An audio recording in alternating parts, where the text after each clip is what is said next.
दोस्तों आज हम डिस्कस करेंगे अपना next part BHU MSc chemistry entrance का पेपर सॉल्यूशन। ओके, तो लास्ट की वीडियो में क्वेश्चन नंबर 100 तक हमने कर लिया था, तो आज हम क्वेश्चन नंबर 101 से स्टार्ट करेंगे। तो बिना देर के चलिए आज की वीडियो को हम शुरू करते हैं एंड बहुत ईजी वे में जो है आपको समझाने की कोशिश करूंगा। तो सबसे फर्स्ट क्वेश्चन यहाँ पे दिया हुआ है isoquinoline on reduction with tin and hydrochloric acid, यानी आइसोक्यूनिलिन आपको यहाँ पे इस तरीके से होता है स्ट्रक्चर। ओके,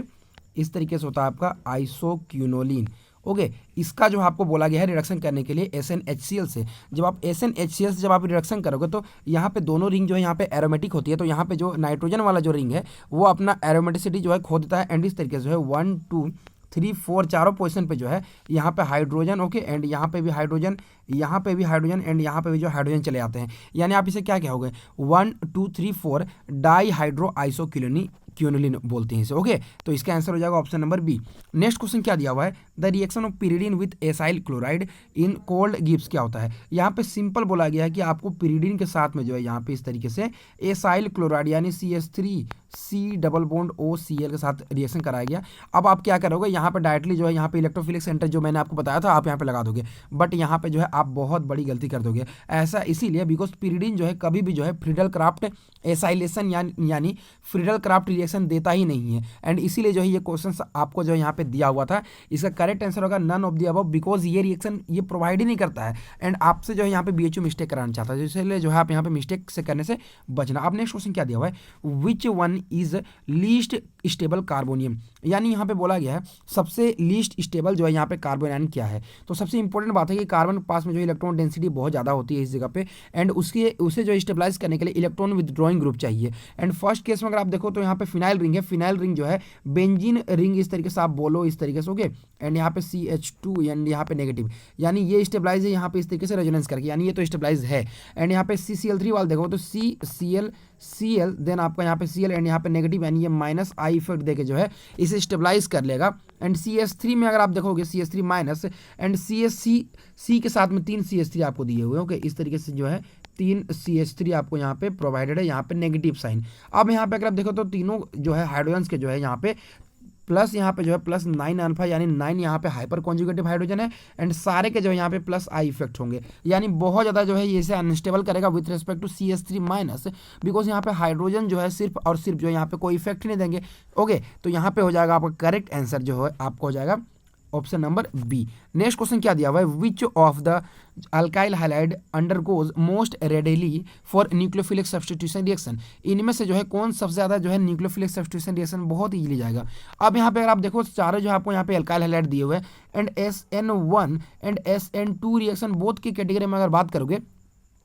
तो 1 डिग्री है। ओके, तो 1 डिग्री ऑलवेज जो है आपका SN2 के साथ जाता है, तो यहाँ पे जो है सारा यहाँ पे 1 डिग्री ही है। ओके, आप अगर 1 डिग्री में बात करो तो 1 डिग्री जो SN2 का जो रेट होता है ना, रेट होता है आपका डायरेक्टली प्रोपोर्शनल टू होता है, आपका डायरेक्टली प्रोपोर्शनल टू आपका होता है alkyl halide. Okay, alkyl halide and यहाँ पे जो है आपका डायरेक्टली प्रोपोर्शनल होता है इनटू जो न्यूक्लियोफाइल होता है। इतना बात क्लियर है। अब लेकिन यहाँ पे नेक्स्ट इंपॉर्टेंट क्या है कि SN2 एक बहुत इंपॉर्टेंट चीज़ पे डिपेंड करता है, वो होता है आपका जो आपका जो है आपका लिविंग ग्रुप टेंडेंसी। ओके, जितना अच्छा जो है लिविंग ग्रुप जो प्रेजेंट होता है वो उतना अच्छा जो है SN2 रिएक्शन देता है, बिकॉज यहाँ पे जो है एंटी अटैक होता है, इस तरीके से कार्बन कार्बन प्रेजेंट होता है, यहाँ पे न्यूक्लियोफाइल इस तरीके से अटैक कर रहा होता है एंड ये ग्रुप जो है इस तरीके से लीव कर रहा होता है। तो यहाँ पे जो सॉरी ये यहाँ पे अटैक कर रहा होता है, ये यहाँ इस तरीके से लीव कर रहा होता है, तो ये बात यहाँ पे इंपॉर्टेंट है। ओके, अब यहाँ पे अगर आप देखोगे तो लिविंग ग्रुप टेंडेंसी की बात करें तो आयोडीन यहाँ पे माइनस, देन यहाँ पे जो है ब्रोमीन माइनस, देन यहाँ पे जो है आपका यहाँ पे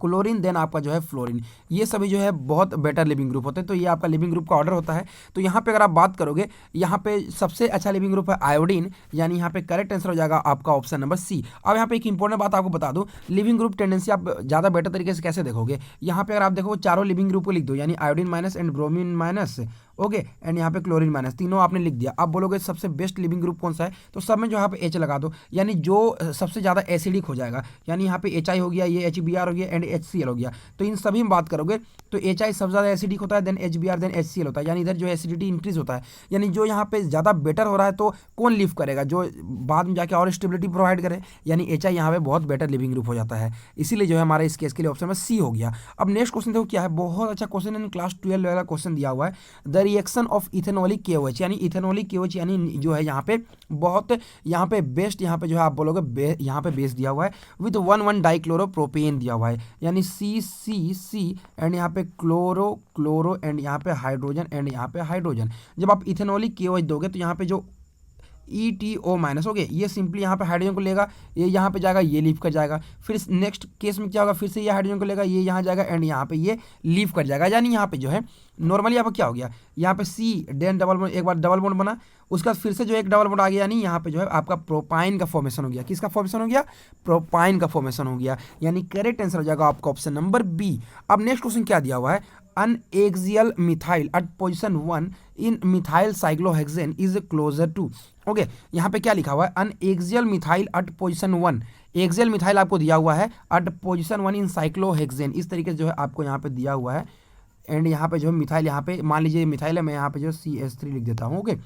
ये क्लोजर टू किसके होगा, ये 1 हो गया, ये 2 हो गया, ये 3 हो गया, ये 4 हो गया, ये 5 हो गया, 6 हो गया। तो इस केस में एक्चुअली अब कहना क्या चाह रहा है कि यहाँ पे जो हाइड्रोजन प्रेजेंट है एंड यहाँ पे जो हाइड्रोजन प्रेजेंट है, इसके साथ में जो है यहाँ पे 1,3 डाईएक्सियल एंड 1,5 जो है आपका डाईएक्सियल इंट्रैक्शन करता है, यानी यहाँ पे 3 एंड 5 जो है आपका एक्सियल जो हाइड्रोजन यहाँ पे जो प्रेजेंट होते हैं उसी के बारे में यहाँ पे कहा जा रहा है, यानी 3 and 5, 3 axial 5 axial hydrogens, okay. And next question यहाँ पे देखो क्या दिया हुआ, predict the product in the following reactions, and ये भी क्वेश्चन बहुत अच्छा क्वेश्चन है। यहाँ पे अगर आप ऑप्शंस देखोगे ना तो इस क्वेश्चन को ऑप्शंस जो आप इलिमिनेट कर सकते हो। सबसे पहले अगर आप बात देखोगे तो यहाँ पे COH में जो है कहीं पे भी रिएक्शन नहीं हुआ, यानी सारे केसेस में जो है COOH जो है यहाँ पे ईजिली यहाँ पे अवेलेबल है। लेकिन यहाँ पे अगर आप देखोगे, अगर आपने यहाँ पे ऑक्सीजन फॉर्मेशन का यहाँ पे अगर आपने रिएक्शन देखा होगा ऑक्साइन फॉर्मेशन का, तो यहाँ पे क्या होता है RC डबल बॉन्ड O इस तरीके से H जब प्रेजेंट होता है एंड जब इसे आप NH3 के साथ जब रिएक्शन करवाते हो तो ये नॉर्मली जो है इस तरीके से जो है रिएक्शन करता है एंड यहाँ पे जो है RCH डबल बॉन्ड NH का फॉर्मेशन कर देता है, यानी यहाँ पे वाटर लीव करके जो है इस तरीके से जो आपको यहाँ पे फॉर्मेशन कर देता है। अब यहाँ पे अगर आप देखोगे तो यहाँ पे तीनों ही केसेस में जो है नॉर्मली क्या होगा ना, अब यहाँ पर रिएक्शन होगा तो रिएक्शन होगा अब क्या होगा RC डबल बॉन्ड NH हो जाएगा, ओके एंड यहाँ पे COOH हो जाएगा। अब जब इसे आप PDC के साथ जब आप रिएक्शन कराओ तो ये डबल बॉन्ड जो है आपका ब्रेक कर जाएगा, यानी RCH यहाँ पे NH2 देन आपका जो है यहाँ पे COOH का फॉर्मेशन हो जाएगा, यानी सिंपल सा क्वेश्चन था, आपका ऑप्शन नंबर बी जो है इस केस के लिए आंसर आ गया, ओके। अब यहाँ पे जो नेक्स्ट क्वेश्चन है इस क्वेश्चन को मैं अभी नहीं करा रहा हूँ बिकॉज यहाँ पे जो मैकेनिज्म करना पॉसिबल नहीं है एंड थोड़ा सा अलग टाइप का रिएक्शन है, ओके, इसलिए इस चीज़ को आप यहाँ पे ध्यान रखना। इसका जो है आपको सॉल्यूशन जो आपको मेरे टेलीग्राम ग्रुप पे मिल जाएगा, आप वहाँ ज्वाइन करके इसका सॉल्यूशन जो है बेटर तरीके से देख सकते हो। नेक्स्ट क्वेश्चन क्या दिया हुआ है, अ dilute solution of D plus glucose in the presence of sodium hydroxide is converted into almost optically inactive mixture which contains, क्या होगा यहाँ पे क्या लिखा हुआ, डाइल्यूट जो है solution of D plus glucose है ये, ओके। यहाँ पे जो सोडियम हाइड्रोक्साइड जब आप ट्रीट करोगे, ये मैंने आपको कार्बोहाइड्रेट में जो है पढ़ाया था, यहाँ पे क्या होता है, यहाँ पे जो होता है इन डायल जो है आप रीअरेंजमेंट होता है, okay, and in dial rearrangement के कारण जो क्या होता है आपका ग्लूकोज जो है मेनोज में भी कन्वर्ट हो सकता है एंड मेनोज जो है आपका फ्रक्टोज में भी कन्वर्ट हो सकता है, एंड फ्रक्टोज में कन्वर्ट होने के कारण, यानी फ्रक्टोज जो है ग्लूकोज एंड मेनोज में कन्वर्ट होने के कारण जो है आपका टॉलरेंस जो है पॉजिटिव दिखाता है, ओके। इसीलिए जो है यहाँ पे इसका करेक्ट आंसर हो जाएगा ऑप्शन नंबर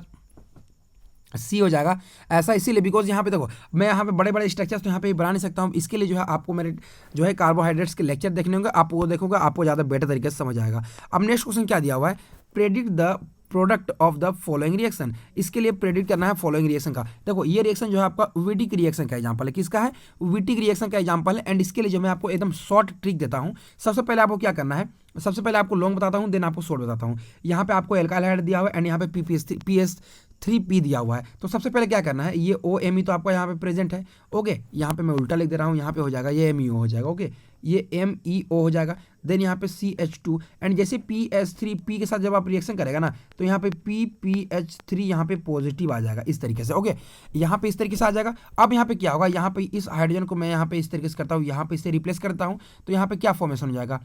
MEO एंड यहाँ पे CH डबल बॉन्ड PPH3 इस तरीके से जो आपका यहाँ पे प्रोडक्ट का फॉर्मेशन हो जाएगा। तो यहाँ पे जो भी चीज़ें हुई ये तो यहाँ पे आपको जो है यहाँ पे जो है इलाइड फॉर्मेशन का जो है आपका यहाँ पे प्रोसेस था, बट यहाँ पे मैं इसे शॉर्ट में बताता हूँ, आप विटी रिएक्शन बेटर तरीके से देख लेना। यहाँ पे होता क्या है, जो भी आपका एल्काइल हाइड्राइड प्रेजेंट होता है एंड जिस कार्बन से जो है हाइड्रोजन ग्रुप प्रेजेंट होता है, तो इस केसेस में क्या होता है ना, जो आपको यहाँ पे कार्बोनिल ग्रुप दिया हुआ है, यानी यहाँ पे PH दिया हुआ है and C double bond O and यहाँ पे H दिया हुआ है, इस तरीके से केसेस है। तो सिंपली आपको करना क्या है, यहाँ पे जो है इस क्लोरीन को मैं आपको शॉर्ट में बता रहा हूँ, ये मत कहना कि आप मैकेनिज्म नहीं जानते हो या फिर नहीं बता रहे हो हमें, ये बात आप मत बोलना। यहाँ पे देखो क्या है, सिंपली बता रहा हूँ, यहाँ पे क्या करना है, ये MEO एंड यहाँ पे जो है CH2 इस तरीके से आपको ले लेना है। अब यहाँ जो है इस तरीके से आपको वाटर को जो यहाँ पे लीव करा देना है एंड जैसे वाटर लीव कराओगे तो आपका यहाँ पे प्रोडक्ट क्या फॉर्म हो जाएगा, ये PH यहाँ पे CH एंड डबल बॉन्ड जो है आपका यहाँ पे इस कार्बन साथ डबल बॉन्ड O था, यानी O तो लीव कर गया, तो यहाँ पे बचा क्या कार्बन,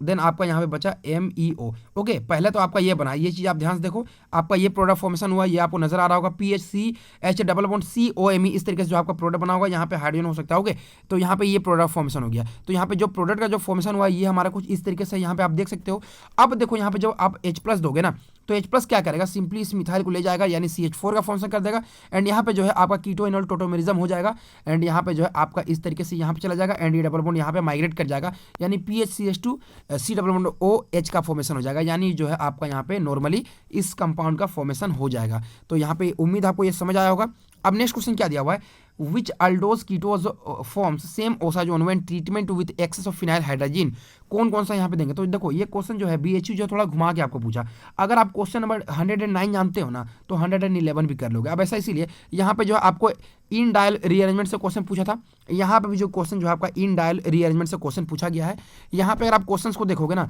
तो यहाँ पे जो D glucose, mannose and fructose तीनों का जो है ओसाजोन जो है सेम आता है, ऐसा इसीलिए बिकॉज इन डायल रीअरेंजमेंट से जो है तीनों आपस में कन्वर्ट हो सकते हैं। तो ये मैं आपको शॉर्टली बता रहा हूँ, इसकी डिटेल लेक्चर जो है आपको मेरे प्लेलिस्ट मिलेगा, आपको कार्बोहाइड्रेट जाकर वहाँ देख लेना। नेक्स्ट क्वेश्चन क्या दिया हुआ, predict the product of following reaction. यहाँ पे देखो क्या दिया हुआ है, आपको जो भी यहाँ पे D+ ग्लूकोज दिए हुए हैं एंड यहाँ पे NH2OH एंड यहाँ पे AC2O एंड यहाँ पे ये तीनों कंडीशन दिए हुए हैं। तो यहाँ पे देखो मैं आपको डायरेक्टली बता रहा हूँ, ये तीनों कंडीशन से जब आप रिएक्शन कराओगे ना तो ये मेनली आपका ग्लूकोनिक एसिड देता है। क्या आता है, ग्लूकोनिक एसिड देता है। ओके, तो यहाँ पे देखो 4 5 6 यहाँ पे कार्बन प्रेजेंट है एंड यहाँ पे जो आपको ग्लूकोनिक एसिड का जो है आपको यहाँ पे फॉर्मेशन हो जाएगा। एंड ये भी मैंने अपने कार्बोहाइड्रेट्स के लेक्चर में पढ़ाया हुआ है, जिसने देखा होगा इस क्वेश्चन को वो बहुत ईजी तरीके से समझ रहा होगा यहाँ पे। अब यहाँ पे नेक्स्ट क्वेश्चन क्या दिया हुआ, which pair follow sugars in epimers. यहाँ पे अगर आप ग्लूकोज एंड मेनोज का स्ट्रक्चर देखोगे ना तो यहाँ पे देखो ये दोनों जो कार्बन होते हैं ना, यहाँ पे लंबा चौड़ा आप स्ट्रक्चर बना लेना। यहाँ पे CHO हो गया, ओके, ये सेकंड कार्बन हो गया एंड यहाँ पे CHO हो गया एंड यहाँ पे जो है यहाँ मेनोज का हो गया। यहाँ पे बाकी सभी जो है यहाँ पे HOH का पोजिशन सेम होता है, लेकिन ग्लूकोज का जो राइट में होता है, यहाँ पे मेनोज का जो यहाँ पे लेफ्ट में होता है। यहाँ पे पूरा ही बनाता हूँ, यहाँ पे ये OH एंड यहाँ पे ये OH एंड यहाँ पे CH2OH इस तरीके से होता है एंड यहाँ पे HO एंड यहाँ पे HO एंड यहाँ पे जो है आपका इस तरीके से जो है CH2OH इस तरीके से प्रेजेंट होता है। यानी यहाँ पे जो कार्बन 2 पोजीशन जो है यहाँ पे ना सिर्फ और सिर्फ जो है इसी पोजीशंस पे जो है आपको यहाँ पे डिफरेंस होता है। यानी जो CH2OH जो यहाँ पे OH ग्रुप होता है ना, यहाँ पे राइट में प्रेजेंट होता है एंड यहाँ पे मेनोज के केस में जो है आपका लेफ्ट में प्रेजेंट होता है। यहाँ पे एक कार्बन यहाँ पे ये OH छोड़ दिया था। ओके, तो यहाँ पे जो है राइट में प्रेजेंट होता है, यहाँ पे लेफ्ट में प्रेजेंट होता है। तो यहाँ पे जो C2 पोजीशन पे जो है यहाँ पे आपका डिफरेंस होता है, तो इससे आपका होगा क्या, ये आपका C2 एपिमर है, यानी ग्लूकोज एंड मेनोज जो आपको यहाँ पे जो C2 एपिमर होते हैं। अब नेक्स्ट क्वेश्चन क्या दिया, द ऑर्बिटल एंगुलर मोमेंटम यहाँ पूछा गया है। ऑर्बिटल एंगुलर मोमेंटम 3p के लिए क्या होगा। तो देखो यहाँ पे क्या होता है, root of L into L plus 1 into H/2π and यहाँ पे जो p दिया हुआ है। ओके, एंड यहाँ पे p के लिए जो है L की वैल्यू क्या होगी, p के लिए L की वैल्यू 1, जैसे कि आपको पता है L की वैल्यू जब 0 होती है तो वो आपका S होता है एंड यहाँ पे जो है L की वैल्यू जो होती है 1 होती है तो वो p होता है, 2 होती है तो ये आपका यहाँ पे SPD होता है एंड 3 होती है तो ये आपका F होता है। यानी इसी तरीके से जो है यहाँ पे p का वैल्यू जो है यहाँ पे 1 हो गया, यानी ये आपका क्या हो गया, root of 1 into 1 plus 1 H/2π, यानी ये हो गया आपका √2। ओके, √2π बाय यहाँ पे जो हो गया H√2/2π हो गया आपका यहाँ पे करेक्ट आंसर। कभी कभार हो सकता है इसको आप घुमा के दे दे, यहाँ पे √2 से इसे कट कर दोगे तो ये क्या हो जाएगा, H/ यहाँ पे √2π हो जाएगा आपका आंसर। इस तरीके से जो है आपको यहाँ पे आंसर दे सकता है, तो इसे आप ध्यान रखना। नेक्स्ट क्वेश्चन क्या दिया हुआ है, which of the following atomic spectral tension is forbidden, कौन सा जो है यहाँ पे आपका फॉरबिडन है। तो यहाँ पे जो है फॉरबिडन के लिए जो है यहाँ पे स्पिन नहीं दिया हुआ है, तो नॉर्मली आप यहाँ पे जो है यहाँ पे डेल्टा L यानी लेपोरेट सिलेक्शन रूल पे जाओगे तो delta L is equal to होता है आपका +-1 तो यहाँ पे देखो डी से एफ में जा रहा है, यानी एफ के लिए यहाँ पे क्या हो गया 3 एंड डी के लिए हो गया 2, यानी डेल्टा एल हो गया यहाँ पे +1 हो गया। एंड यहाँ पे पी से एस में जा रहा है, यानी यहाँ पे भी जो +1 हो गया। एंड पी से डी में जा रहा है, यहाँ पे +1 हो गया, लेकिन पी से एफ जा रहा है तो यहाँ पे +2 हो जाएगा, यानी ये तो फॉरबिडन हो गया, यानी यहाँ पे आंसर हो जाएगा आपका option number D. Next question क्या दिया हुआ, according to quantum mechanics the energy levels of a free particle are. देखो ये क्वेश्चन याद करने वाला नॉर्मली, इसमें कुछ एक्सप्लेनेशन वैसा कुछ नहीं है, energy is always zero. Okay, answer की में भी यही दिया हुआ था। नेक्स्ट क्वेश्चन क्या दिया हुआ है, अ क्वांटम नंबर आपको दिया हुआ है विच इज नॉट जो है क्या बोला है, derive from the Schrödinger wave equation. तो यहाँ पे आप याद रखना एन एल एंड एम यही तीनों जो क्वांटम नंबर्स होते हैं, इससे आप स्क्रोडिंगर वेव इक्वेशन से जो है डिराइव कर सकते हो। एस यानी स्पिन को कभी भी आप डिराइव नहीं कर सकते हो। एंड ये बहुत इंपॉर्टेंट यहाँ पे आप सभी के लिए ये एक इंपॉर्टेंट नोट है। ओके, जब आप एमएससी वगैरह करोगे तो आपको ये चीज़ें बहुत ज़्यादा इंपॉर्टेंट होगी, यानी यहाँ पे जो है क्या है, spin quantum number. Next question क्या दिया हुआ है, अ डी ऑर्बिटल विच है मैक्सिमम जो है probability density lying along 2 axis, यानी 2 एक्सिस के अलोंग जो है किसमें इलेक्ट्रॉन डेंसिटी सबसे ज़्यादा होता है। तो यहाँ पे एक अलोंग एक की एक्सिस जो होता है आपका डी जेड स्क्वायर होता है। एंड यहाँ पे अगर आप देखोगे एक्सिस के अलोंग पूछा गया है, एक्सिस के बीच में नहीं पूछा गया है, यानी एक इस तरीके से आपने कभी देखा होगा। ओके, यहाँ पे डी एक्स स्क्वायर माइनस इसे बोलते हैं वाई स्क्वायर। तो ये आपका इसके एक्सिस के अलोंग जो है सबसे ज़्यादा इलेक्ट्रॉन डेंसिटी होता है। एंड आपने ऑक्टाहेड्रल कॉम्प्लेक्सेस में पढ़ा होगा कि एक्सिस के अलोंग जो होता है यहाँ पे इलेक्ट्रॉन डेंसिटी सबसे ज़्यादा प्रेजेंट होता है, इसीलिए जो है यहाँ पे D X square minus Y square and D Z square जो है स्प्लिट करके जो है फर्दर जो है ब्रेक कर जाते हैं। तो ये आपने पढ़ा होगा, तो यहाँ पे जो है आपका ऑप्शन हो जाएगा ऑप्शन नंबर ए। अब नेक्स्ट क्वेश्चन क्या दिया हुआ, which one of the following molecules has highest bond energy, किसका जो है सबसे ज़्यादा हाईएस्ट बॉन्ड एनर्जी होगा। तो हाईएस्ट बॉन्ड एनर्जी किसका होगा, जिसका सबसे ज़्यादा जो है यहाँ पे आप बोल सकते हो जो सबसे ज़्यादा जो है यहाँ पे